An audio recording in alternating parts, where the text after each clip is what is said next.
Soldiers and rescue workers in southwest China are looking for more survivors from a powerful earthquake tonight. Chinese officials say at least 150 people were killed. Thousands are sleeping outdoor for fear of aftershocks.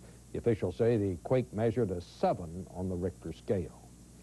Jesse Helms, the chairman of the Senate Foreign Relations Committee, wouldn't allow a new ambassador to be dispatched to China until some unrelated differences he had with the administration were resolved. Well, it took months of torturous negotiation, but all that was finally worked out. So this week, our new man in Beijing will finally be on his way. And for sure, he'll find there's no loss of things to do. That is our Washington Notebook. Former Tennessee Senator Jim Sasser was waiting out a snowstorm before heading for China today in his new role as ambassador. Top on my agenda is trying to promote better understanding between the Chinese and our government. Relations between the two governments are decidedly cool, chilled by Taiwan's new drive for international acceptance as a country separate from China, something the Chinese warn can never happen. There's only one China in the world, and Taiwan is an inalienable part of Chinese territory. The United States doesn't put it in just those words and tries to maintain friendly relations with Taiwan.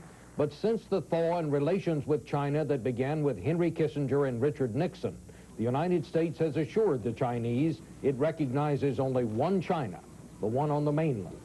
This week, however, House Speaker Gingrich seemed to have something else in mind when he met with some visiting Taiwanese. That most Americans believe that 21 million free people have every right to be free, and that is part of the human rights that we believe in. Beijing is already furious because Taiwan's president was allowed to visit the United States last year, and Gingrich's remark won't help the situation. But that aside, specialists say it is easy to see why some want the United States to be more receptive to Taiwan. The fact that Taiwan has become almost a role model. It has democratized. The economy is doing spectacularly well.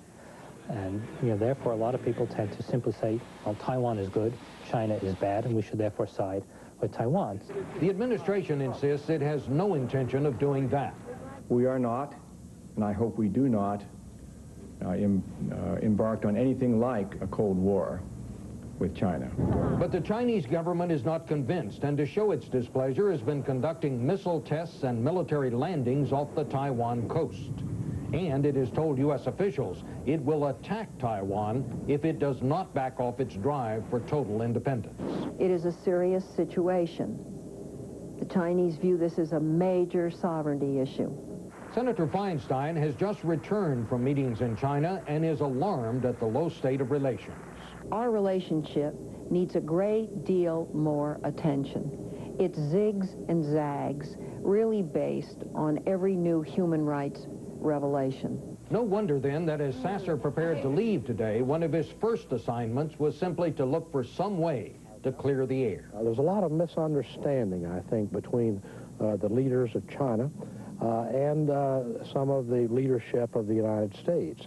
And these misunderstandings, if left unattended, can cause, I think, some very serious problems. Diplomatic chill aside, Sasser can be glad for one thing. The weather in Beijing, where it can be bitterly cold, is actually warmer than most parts of the United States today. Then again, that's true of most places today.